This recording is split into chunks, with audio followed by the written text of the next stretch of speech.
in college, you're transitioning student athletes that are moving from home, and now they're on their own. And so there is this element of freedom, and they're adults, but you're still like helping them grow up, basically. There's still a lot of details where they want this freedom and all that. I feel like that's a different transition than this. This is like, you're out of college, you're pro, you got to know you. Like it's more responsibility. What do you need? You need to learn what you need. It's like, this is pro. What do you need? How do you need to be successful? You need to be on time. The bus is leaving. The first time we were in Vegas, I looked at Diane when we got off the bus and I was like, I hope that was okay. I stood up. Our match was over. I'm like, flight's at 7 a.m. Bus is rolling at whatever time. See you back in Omaha. Like, don't call me. This isn't like work. And I just looked at Diane and she was like, all right. All right. This is the Leave It Better podcast, powered by the Side Out Foundation.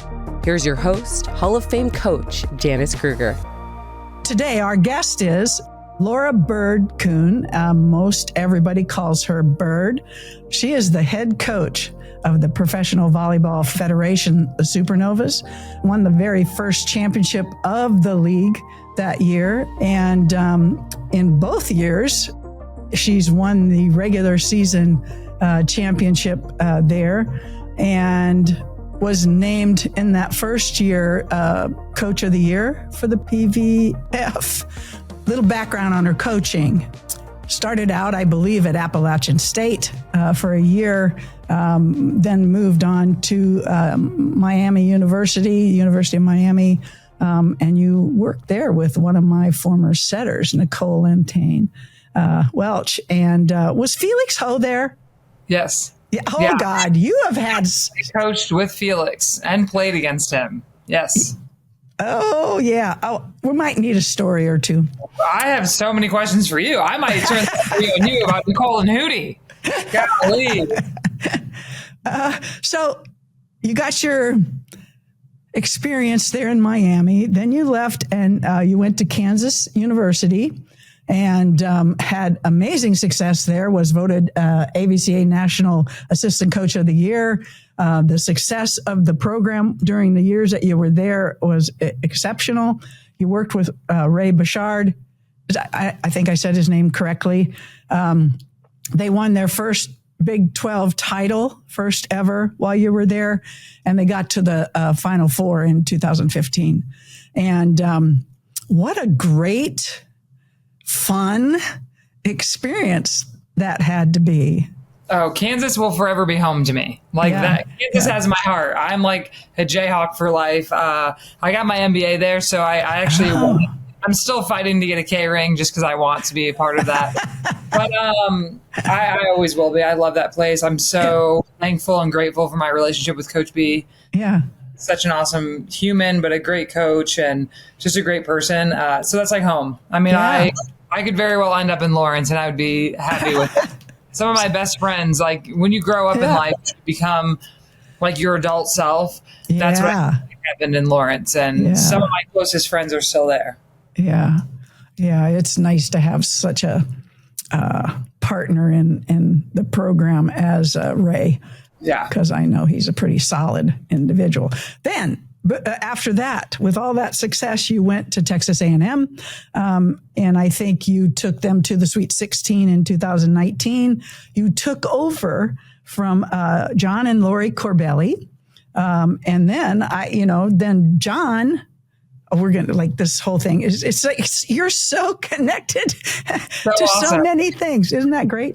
Well, John was on your staff. That meant so much to me because obviously they are legends in our volleyball world, Lori and John, and just being at A&M, but Lori's career. And so for that full circle to happen when I was coaching Supernovas and then John was up there as the assistant, that relationship now that I have with them is so special. And I'm so glad that I've got to know them as close as I have and worked with John. I basically feel like I worked with Lori because she was up there too with us. Right. It's just been awesome. I'm very, like I said about Coach B in Kansas, like I'm very grateful. Yeah. My whole life and career has been about relationships. And so when those things happen, I mean, it just means more to me because that's why I'm doing all of it. Yeah. Yeah. I tend to sense, I get a sense about you that it is, we'll talk about that in a little bit. I'm saving some of that. You were also a player at Georgia Tech. Oh man, you were a mean right side. That group of players, and we competed against you and with Felix. So crazy circle, right? Yeah. And you had two people there, Shelton Collier, who I just think is a legend in his own, super successful and a brilliant guy. Yep. Bon Shemansky. Yep. Great guy as well. Awful handsome, back in the day. I don't know if he still is or not, but. Oh, yeah. He looks the exact same. Oh, yeah. I was like, quit looking at him. Oh, my gosh. I love players, right? So you were recruited by them to play at Georgia Tech, and you're originally from Ohio. And I'm sure a lot of people after you, because I think there were a few other folks that I knew were so disappointed that you got away. So why Georgia Tech at that time, if you can remember? Oh, I remember. So my sister is 2 years older than me, and we played a club together. Basically, I always played up, and so we were being recruited. She went through the whole process, obviously, right before me. But I always joke, I am like the recruit that I can't stand. I didn't send anything back. I didn't do anything with the process. But what I learned from my sister, she started at UNC Charlotte and then transferred back to Wright State. Like when I was leaving for college would have been. It's the most basic, simple. I wanted to go somewhere warm into a big city. And then the dorms. Check. Yeah, in the dorms. They had Olympic stuff. Dorms. Yeah, right. Like, how basic is that? I'm like, okay, I'll go visit there. It was like between them and UConn, which that's where I met Hootie. That's where I met Andrea Hootie for the first time. Yep. He was the strength coach there. But Shelton was just like over it. He was like, I can't believe you're even trying to decide between UConn and Georgia Tech. Like, UConn's a basketball school, which my dad was a basketball coach, so I was a basketball person. And so, but the whole process was hysterical. But I'm so glad I went to Georgia Tech. We had such a great experience. Again, lifelong friends, players and teammates and people that I'm like, still they're in my life today. So Atlanta and Kansas, those are two places that are very special to me. Yeah. Yeah. That gym that you played in and the band that was like 100 people in it. Mm-hmm. I'm wearing hearing aids today because of that gym. I mean, it was so loud. We never even talked during that. I would kind of go. We used to leave the gym for our huddles during timeout sometimes. So loud. But anyhow, you had a lot of success there. And I think I saw someplace, and this is again about who you are as a person. You were describing that group of people that really took Georgia Tech at that time way up the ladder in collegiate volleyball, and about how the personalities and the team chemistry were really key, and you were really, I think you described it as the glue. Mm-hmm. So that part, to talk about that just a little bit. I mean, you guys were wicked good, skilled, and the offense was like fast. Yeah. Well, it was a special group, and it's such a hodgepodge. Like, I'm telling you, like me out of the middle of nowhere, Ohio, Marissa Aston, who was our libero from Huntington Beach, California, like firecracker. She committed late, but we all show up at camp. Lauren Sauer, now Steinbrecher, who's at JMU, Sweet Home Alabama, like sweet, innocent, whatever. And then Lynette Moster from Indy. Yes. Oh, yeah. Like talk about glue as a player. And then Jamie Gergen from Kansas. Yeah. Like we were just from everywhere and not big name. That's Shelton, though. Like Shelton was such a great recruiter. And so that class was very special. Mm-hmm. But then Keeley was our setter. Keeley and Alex was from Germany. Keely's from Grand Rapids, Michigan. They were older than us. Kate Vincent was one of our DS liberos.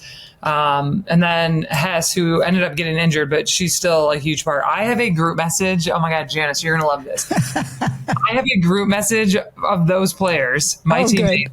When I started this Supernovas adventure with Shelton, like that group message blew up. I was stuck on the tarmac on a flight somewhere, and I just like sent a picture of Shelton and I, and they were like, what? Like everyone was losing their minds. I've never laughed so hard as that group that day when everyone just was losing their minds.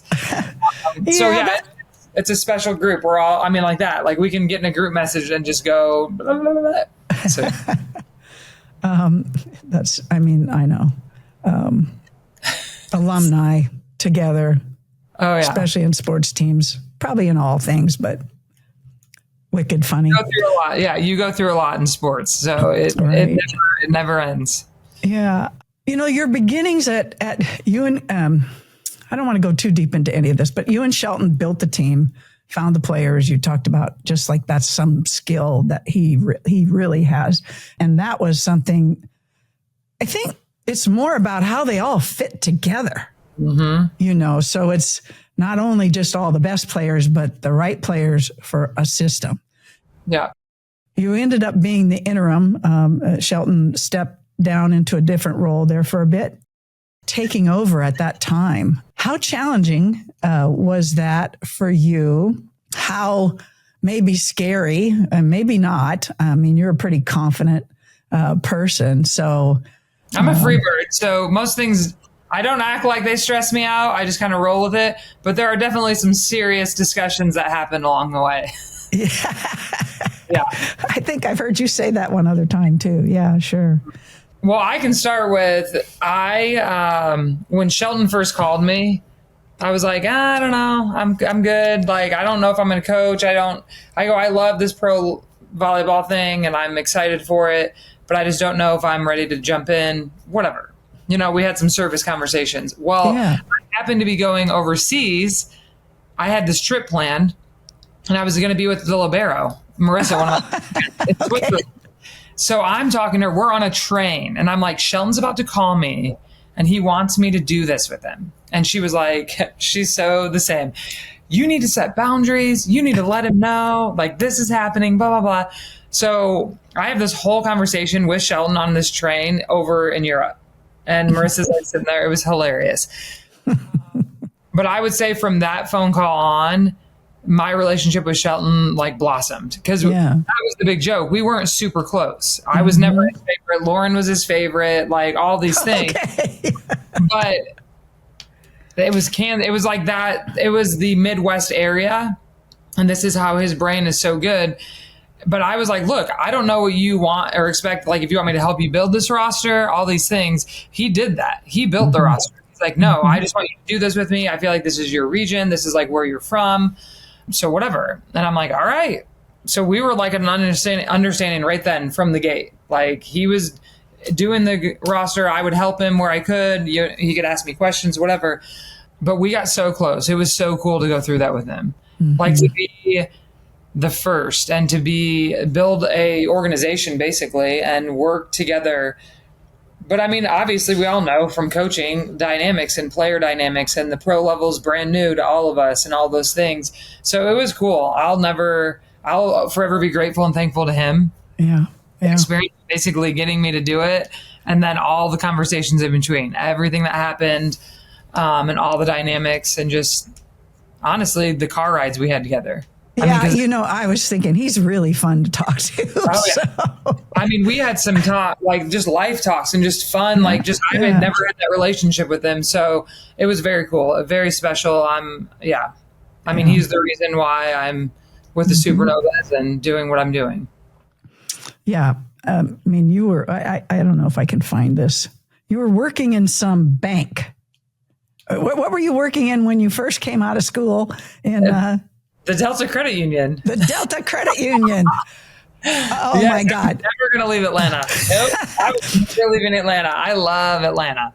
Yeah. So did any of those folks at Delta Credit Union know where you are today? Oh, gosh. Donnie, One of the guys, so basically, who helped me get involved with them, he was like a VP. I'm sure he does because he was like one of our big fans. But gosh, I was moving up the ranks into the business, and we were opening a branch. And I'll never forget when I told, oh my gosh, I can't think of her name.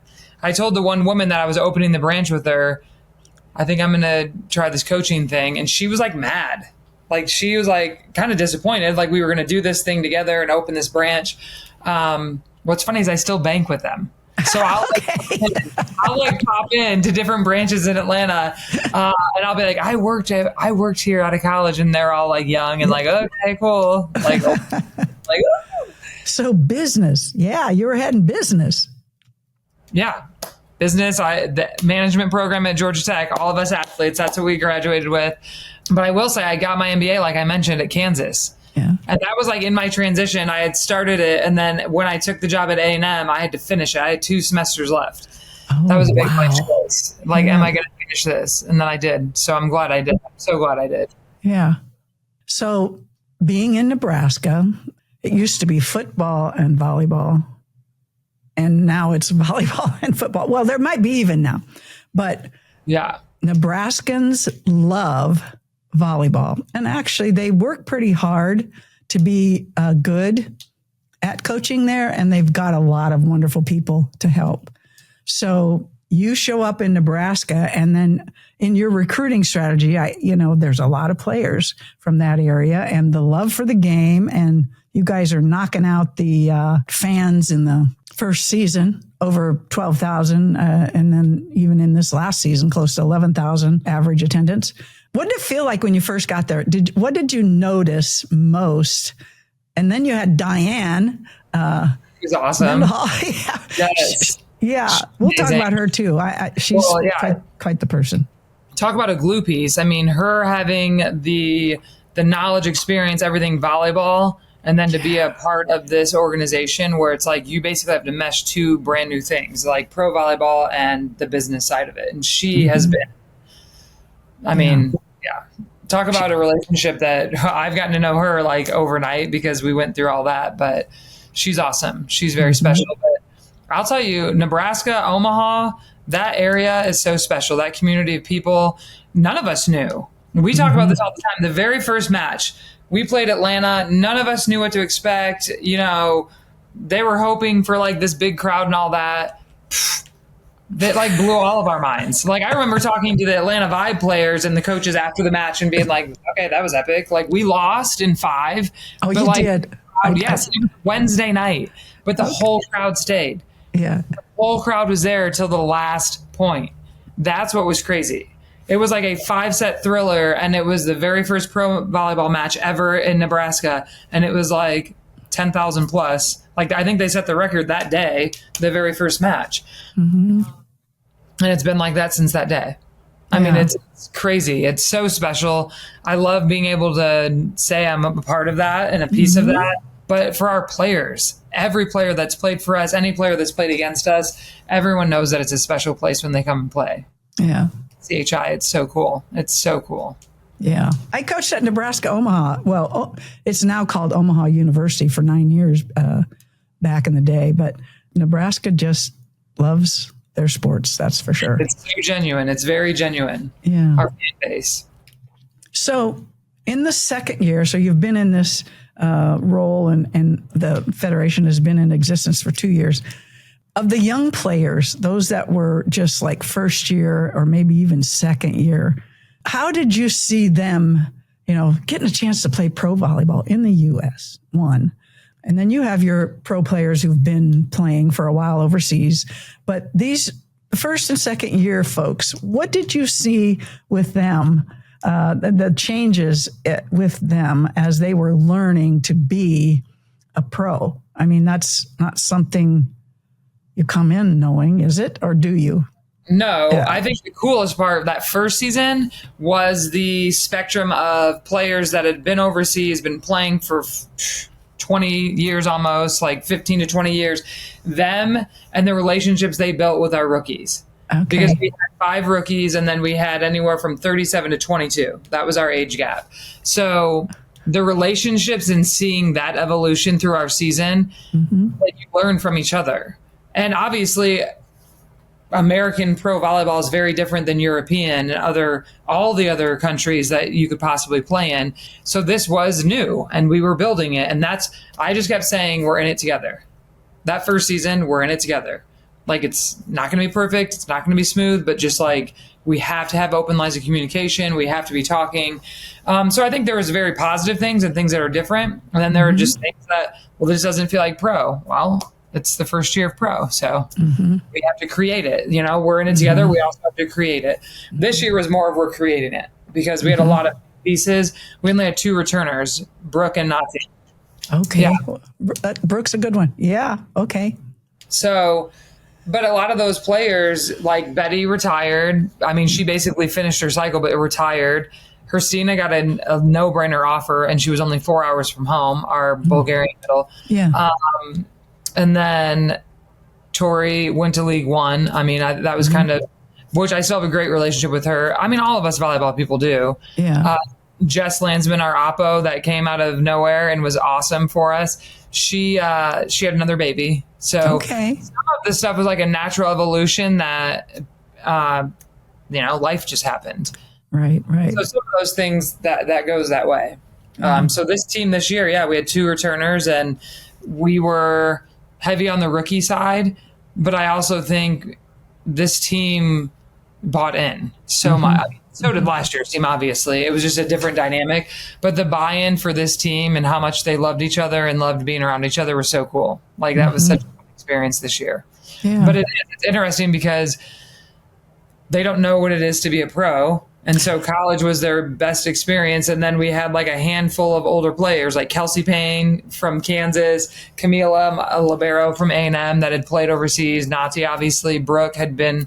So we only had like a handful of older players that really had some experience to share. And so that was cool. Those were cool relationships to see as they evolved over the season. Yeah.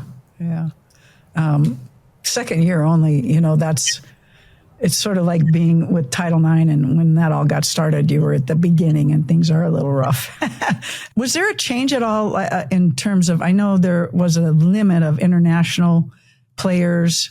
Is there still, what's going on with the makeup of rosters in terms of bringing people in from other countries into the U.S.? Is that open now, or? Yeah, it's still open. Visas for players is way easier than visas for coaches. So that whole process is just lengthy. I mean, you just have to be ahead of it with all of that. Yeah. But yeah, the makeup is still the same. We can have, I believe I don't know all the logistics, like 4 on your roster, 2 or 3 on the court at a time, something like that. But yeah, it's still similar makeup. Is there anything, that's changed? Maybe even some things that you learned as you started coaching for pro? I mean, you were coaching collegiate athletes, and they are, you take care of every part and piece and go here and do that. And now these folks are, I'm sure you still have lots of things that are combined with each other, but, they're a little more I think they're a little more on their own in a lot of ways. For sure. There is more of an independence and a responsibility that is theirs, as pros.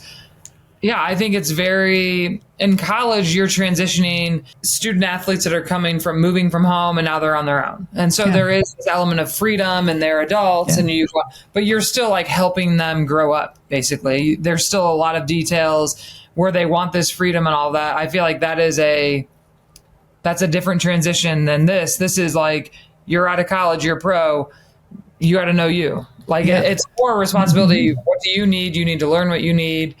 Yeah, we're not sitting here trying to control. And I appreciate it because it's freedom. It's like, here's the itinerary. This is our plan.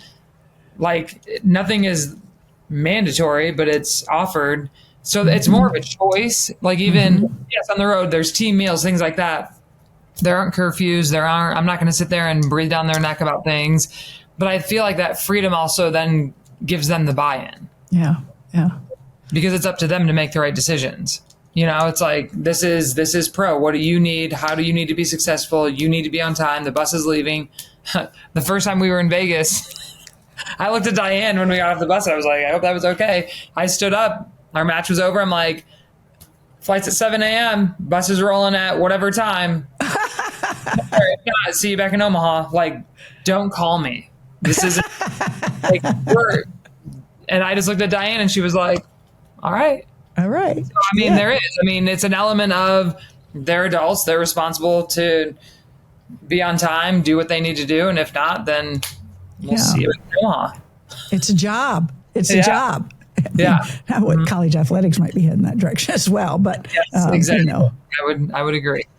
So I found something here, Bird, about what gave you the name Bird.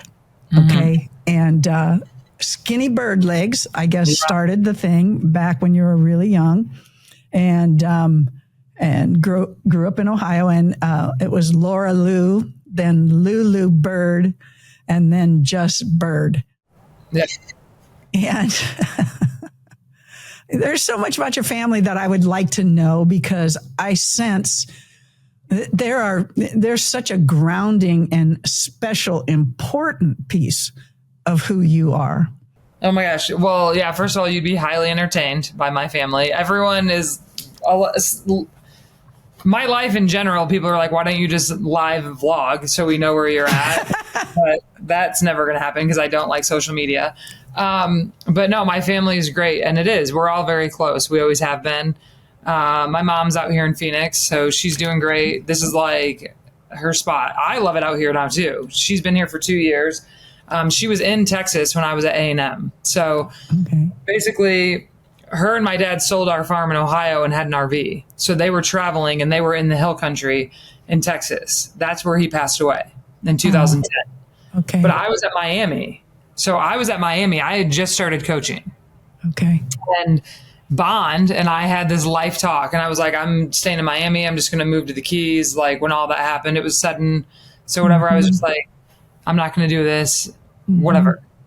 Well, then fast forward like 2 months later, 3 months later, March of 2011, Coach B needs an assistant. I had never been to Kansas. This is why it's so funny. My dad was my basketball coach. I go interview at Kansas, and I have no clue anything about Kansas. I don't know that it's a basketball school. I don't know who Coach Self is. I don't know who Danny Manning is. My mom is like, what? Your dad would be losing it. I'm like, I don't know who I just met. I think Coach Self and Danny Manning. My mom was like, oh my God. So yeah. So that whole thing, and the fact that Kansas is like home to me now, it's just telling of the deeper, connections and dynamics. But my sister was pregnant with her first of 4. Oh, wow. Okay. When my dad passed away. So that was in 2010. So now Emily James, who was named after my dad, but I call her Booger. She's Booger to me. Okay. 14. She's 14. And I'm like, oh my gosh. So my sister has 4 kids. We're all very close. They live in Ohio. They're in Dayton, Ohio. But Emily, Samantha, Jack, and Matthew. So 2 boys, 2 girls. 2 boys, 2 girls. Booger and Poop Streak. That's really, everything else is in between. Booger and Poop Streak. It's the youngest. So yeah. Do they love you? I'm crazy. I'm Crazy Amber. They all have nicknames. Giggles. Yeah. Okay. The family would be very entertaining if anyone really, the people that know us, it is crazy. And my mom and I together, it's a whole dynamic. So. Okay. How'd your dad fit in on this, this side? He was quite a basketball coach, right? Yeah. Well, his personality, what's funny is my mom was more of like the kind of low key, stay at home. She loved to read. It was whatever. But what's funny is like, we're all pretty intense. Like, she's a pretty strong personality. My dad, obviously, he was like 6'8", a huge personality. Like, they loved coming to Georgia Tech. I always joked, I'm like, Dad likes to come down here because we were really close with this football group. So like Gavin had this friend who's actually in one of these pictures. Yeah. My dad, I think Dad loves Gavin more than me. Like he came to my dad's funeral. Like that's, it was like we were all very close. But that was always the joke. Like, is he here to see me? Because he would see the football guys and just like give them bear hugs and be like so pumped. So yeah, I mean, he fit in. If he was here, I mean, it would still be crazy. It would be madness. So it's just all of our personalities. One other thing I ran across too, which surprised me about you, is you were actually in gymnastics at some point in time. Very small. Right. Very little. Yeah. I mean, I would die for one of those leotard pictures of you. I don't even know. I mean, there's probably one somewhere back in Omaha. Yeah. So, I mean, how did you find out about that? I'm digging. Oh my gosh.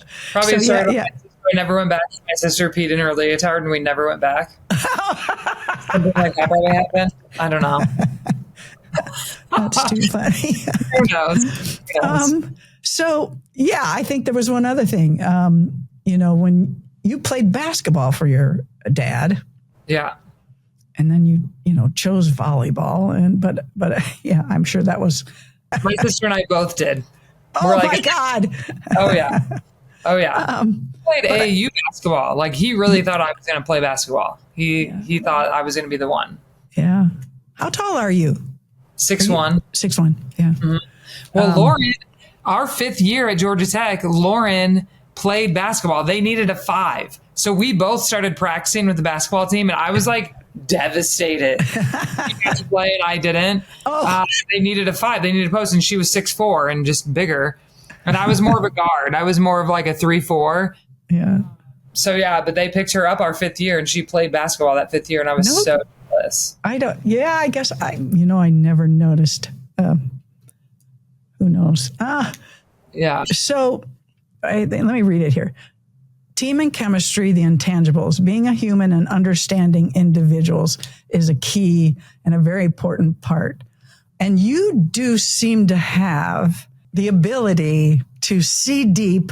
It's not just the skills or it's not just the whatever. It's that you got that too, but then you have this part, which I think is, it's a little bit of a difference of being the champion or winning the title, all these things. Again, I think it comes back to relationships. Even when we were in college, the way I just am with people, I guess I get it from my mom will always laugh. My cousin and I on my dad's side, we're like our Grandma Claire. We don't know a stranger. Like, we'll talk to anybody. Okay. I also think I just love people. Mm-hmm. So at the same time with sports, like, you always go through those team building exercises where you're like, you got to be vulnerable. You have to like share your deepest things. I think that naturally happens as you spend time together. So like there's a reason why our teams love to travel. We like to have fun. Like, those are the best times to get to know each other, and you're just like in it together. Like, you're going to be on this bus, you're going to be doing these things. And so I think the more you enjoy that, the more comfortable everyone is, and then they naturally just open up. So things will just be talked about. You don't have to like have this set up and be like in these situations where you feel like you have to share something. I feel like if you create the situations more often, then naturally you're going to build those relationships. And it's not always perfect, and not everyone is comfortable doing that. But if you put yourself in situations enough, then you allow those relationships to kind of happen. But that's honestly, like, I don't think there's any specific thing that I would say that I do. It's more of just the relationships that I build after just initial conversations. Yeah. I think liking people is a real good start. There's great in everybody. And you just got to look at that and find that, right? Yeah. Now let's talk about that intense side of Laura Bird. And, you got to have it in there somewhere because you get tremendous results. What would that intensity look like if I were to step in the gym or somewhere to watch you? Well, if you would have watched me yesterday, just training pickleball, I got so mad. I was so bad. Thank golly. That's the one thing I love when I come out here. It's like something new, but it's like competitive. But yeah, so like even doing little things like that, that's when I know I get so mad. Oh, I was like that yesterday. So anyways, that would have been a moment to see it. You can feel it. But I think if you walked into a gym, like the way I trained, it's funny because Todd Chamberlain, who's at Louisville now, obviously I just called him this morning, but him and I were at Kansas for 7 years together with Coach B. And we were just having this conversation last week. He said a couple of years ago, him and Coach B were in Chicago, probably at Nationals. And Coach B just made a comment like, oh yeah, like we had a good thing. You know, you, Bird, and I, like we had a good thing because it's before it got really big and like the staffs keep growing and it was like literally the three of us and our managers and a volunteer. Like it was us. But it's just funny to reflect because I say this, Danny, who's now in Nebraska, we always talk about this stuff. Like it's not brain surgery. Yeah, like, right. It's not that. It's like you just have to like be consistently be consistently who you are. But just let people know where they're at and what you need. So like I would say I'm very matter of fact. When we're training, the way we run drills, the way we do things, it's like there are end goals. Like there's like a goal to the drill, whatever. And the thing that's fun about pro, and I've had fun with Thomas now, we will manipulate drills and change scores and stuff, but they're so competitive that they like get mad. Like that's when we know we got like a good one. Like there's a drill for last year's team and there's a drill for this year's team that are completely different, but it just gets them going. So it's like knowing what your team needs and what fires them up because it's going to change each year. So it's figuring that out. It's like, yes, knowing them as people, but then knowing how to get them going at practice. Is there any trial and error in that? So you may have tried something. It's like, that's There was a practice that I'm like, that was the worst practice of all time. Like I don't even know what the drill was, but I'm like, no, we're never doing that again. Like, yes, like didn't work. That was what we needed. Yeah. But it's cool once you find what the team needs because what I've learned now, especially at this level, once you find it, it's just the consistency of getting them to compete and train at that level consistently. Yeah. And they do because they're pros. They're competitive. Like that's what's special about them being in the gym. It's like their choice. And it's so different. You don't have to like poke, prod. It's like you could call them and be like, look, we can leave for the day. I don't need to be here doing this. Like, I don't want to watch you do that. And then it's like they snap out of it. You can like say one thing and they're like locked. So that's what's cool. But no, it's fun. I would say it's more of a tone. I don't yell a lot. I don't feel like I need to, but I will. I'll light them up every now and then if I need to. But I think that's what people think is funny. Like I look very serious when I'm coaching, but I'm not serious. But I feel like they don't need emotion. Yeah. Like the last thing they need from me is emotion when we're in those situations. You seem like, in timeouts, what would be some advice that you might say to, I guess, a player, not necessarily everybody? That's part of knowing the player. So it's individual, like knowing who you can get on and who you can like say stuff to very direct and knowing who you need to like talk to more or help them understand. But it's different with everybody. And so just knowing how to handle each player and what they need and how they need it delivered. Yeah, because there were some like Krause. Oh my gosh. One of the first matches we put her in and I said, blow their hands off. Like, obviously I cussed a little bit to fire her up, but it's like, I knew she just needed to get in there and like not be thinking. I'm like, green light. That's what we used to say, green light. Like Kelsey and Londa, they were our green light players. Like, you need to set the tone. You're our oppos, green light. You guys live in a green light room. But Krause, I was like, tee off, blow their effing hands off. Like, that's, and she was like, all right, and just gets fired up. So it's just knowing what each of them needs. Now, Nazi, our setter, gosh, we had like sign language. I would like give her signals, and sometimes she'd look at me. God, that relationship is awesome and hilarious. And she would look over and be like, that was me. Oh, yeah, I know. No. This is like, where's your brain? Where's your brain? But yeah, so it's just knowing how to communicate with each of them and building those relationships. Yeah. Well, it does look like, I mean, you're doing a lot of great things. You have a great staff, support folks, players. And it looks like you're having fun. And I've always felt that was a important piece to get to the place where what you're doing, working hard and competing, it is fun. Yeah. And so I see that a lot in your program. My mom goes, you guys laugh too much on the bench. She said that. She's like, you guys are always laughing. And I'm like, oh, that's because we're saying stuff that makes us laugh. I'm like, well, we need to laugh because let it out. We feel crazy. Yeah. Let's just say, I don't even know if I want to go here, but pro volleyball right now, we've got a lot of things going on. Everybody's getting all scared and just like, I don't know what's happening. If you were queen and you could make a decision, what would be your driving mission? Well, everyone knows my driving mission is to combine these. Okay. And I get the business side. I get that there are different business models and all those things. But any conversation I have, and all of us coaches, like Kirsten's on League One now, but like we all want the same thing. The players want the same thing. We all want to be in it together. We want to be one pro entity in the States. And so it's getting to that point of like, how do we make it happen? How can we help? How can we make it happen? Because inevitably that's how we're going to be the most successful. And it's not going to happen overnight. We understand that. And so it's being patient, but being in it together. Yeah. And again, volleyball people versus business is very different. And that language, that communication is different. But all in all, like I went to League One matches when they came in and played, we all went and we sat right there in the front row. And like, I'm here for the sport. I'm here to do what's best for the sport. And how can we keep pro volleyball in the States? That's my goal. Yeah. I've wanted to do it on the league side. I'm very open about that. But I also am happy to coach. I love coaching. I love coaching this level. So I'm open to do whatever needs to happen to help the sport the best. Yeah, I think, we're pretty hungry to have this aspect in the U.S. To be able to go to watch. Yeah. And, grow the game and keep it coming. There's lots of young kids that were like you when you were young that just need opportunities. And I'm still young. Come on. Okay. 24 for life. 24 for life. Yes. Okay.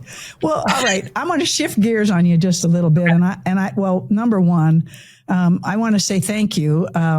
You have been, and this is going to switch into the Side Out Foundation and Dig Pink. Okay. You have been a really solid supporter of ours. I was talking to Tim Anderson the other day, and he goes, will you make sure you tell her thank you for what you've done with that and how important it was to us that you did that. Why? What was it that got you so involved? I mean, you guys did really great in terms of your fundraising. Well, it's funny because right when you started talking about that, I just go back to Kansas. Okay. So my mom's mom, my grandmother, passed away of breast cancer when I was in college. And I just feel like there's so many people in our lives that have now been touched with it. I mean, I have like best friends and family members and people that have fought it and it's just a huge part of our culture now so when I was at Kansas, that's when I first got, and I think this is just the competitiveness in me too. I'm like, if we're going to do this, then let's do this. So I would organize it. And then I had our thermometer and I would do all the things. And I was like trying to think of ways to like make it competitive and like get players to like because we all have big families and networks. So I kind of made it more competitive, but then I'd always want to make sure we maxed it. And obviously as I got into my coaching and all that, I would like at A&M, I did the same thing. Like we would blow it up down there and then I would make sure I personally matched whatever and all this stuff just because like to me, it is something that is very important. And like I said, I've had very close people to me that have battled and fought it and are survivors. And so I make them all a part of it. It's just been one of those things that I think it touches all of us and it's a deeper meaning. Again, it's like a deeper relationship, a deeper meaning for everyone. I'll say the event we did this year in Omaha, I was not as much a part of it. And like they told us about it before the match, but we're in the match. We lose the first set. Here's me. I'm like, okay. I still have my card though, because we had to write names. Like you're supposed to write names. Well, I started writing like a bunch of names on my card. And everyone's like, okay. Because I was at the Creighton basketball game when they did it. Okay. It is like a moment. It is like a moving thing. So here's us being lunatics on the bench because we lost the first set. And I'm like, okay. And I was like, oh gosh, they're doing the moment. And we're trying to figure out the lineup. And I'm talking to Thomas and I'm like yelling at him. I'm like, get up. I'm like, where is your card? And I'm like whispering at him. But that moment, and our whole team just like lined up and was holding their cards. And it's like, that's to me like sports and like those moments when you're so caught up in what you're doing, but then like a moment like that can like snap you right out of it. It was crazy. And I don't know. I think those are the things that really, and the connections you make with certain fans and people that have stories. And so, I mean, there's things like that I don't know. It always has been. It is something that started early on in my career, and then it always kind of stuck. Yeah. Well, we appreciate that. And and I finally met Tim Anderson. Oh, you did? Yes. So he actually had emailed me, but I was already out of town. I need to get back to him. But I mean, it's crazy. Like the circles, the small world, how everyone just reconnects and stays connected. Yeah. He was a big fan of yours too. I think that it comes down to the relationships, but investing. Like when you talk about pro volleyball, it's so fun because there's so many people that want to invest in our sport, but like we all invest in each other. Like there is something to be said about like the personal capital, like the relationships and what you pour into each other. And that's more of what I've always been all about. Like I was heavily involved in Special Olympics when I was in Kansas. That's again, something very special to me. I want to get involved in Omaha and do more of that. But I think it's an investment in people. There is that element. It's a human element. And I think that comes from my upbringing, from my family, from the way I was raised. But I think us investing in each other is the only way to be. And yes, we don't all always agree and we don't have the same views and we don't come from the same places. But if we invest in each other, I'm like, we are all we have. Yeah. You get to we learn. really are all we have. So to me, it's about that. It's about relationships, investing in those around you. And I think that's considered a good life. Hey, you're in the state. What's the? Oh my God! Welcome to Nebraska, the good life. Is that what it says? That's one of my favorite. You know, the bar, the Good Life. That's like my favorite place. That's like one of our staple spots that we hang out at. Well, we gave him a little plug. There you go. Thank you, Laura, for a bird for being on today. I did try to get to your practice. I was sitting on college, their campus, and I was like, man, I don't know. I couldn't find it. How bad is that? Dang, I know. I remember us leaving that day, and I was like, oh shoot. Yeah. I didn't know if maybe something came up, but I went over to close to the Air Force, drove all the way over there because they had the same facility name as where you played. And I'm like, oh my God, they're on campus. So I was just not meant to be there. Well, hopefully we'll be back. Yeah, well, definitely will. That's my sister still lives there, and a bunch of nieces, nephews, and great nieces and nephews are there still. So yeah. Wait, where is Felix now? What? You coached with Felix for so long, and then I coached with him. Oh yeah, we didn't go there. Sorry, that's really good. God, I think he's in Florida. He was. Well, so Botso called me, Botsford, when he was at Gulf Coast, and he was like, "What do you think about Felix?" I'm like, "Dude, he's gonna train. That's it. Like he's gonna be in the gym. That's just what he does." And then it was one season, and I'm like, "Yeah, duh."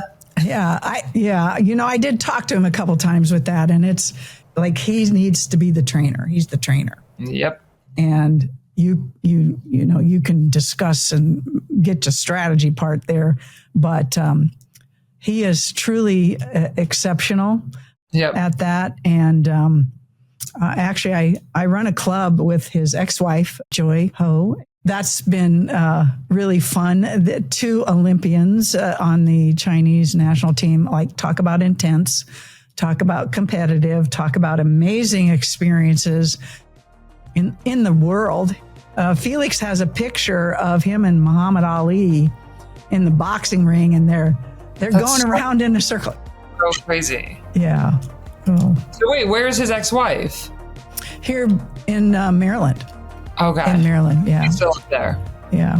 And their last daughter was born like in 99 maybe. And he named her Mary from Maryland. Oh my gosh. Mary. He would reach out to me about jobs and like that with Botsford and all that. And we talked, and I hadn't talked to him in years, but he'll just like randomly reach out. And it's just like, so it's, again, just the connections with people. Yeah. Thank you for listening. Please share your feedback with us at side-out.org.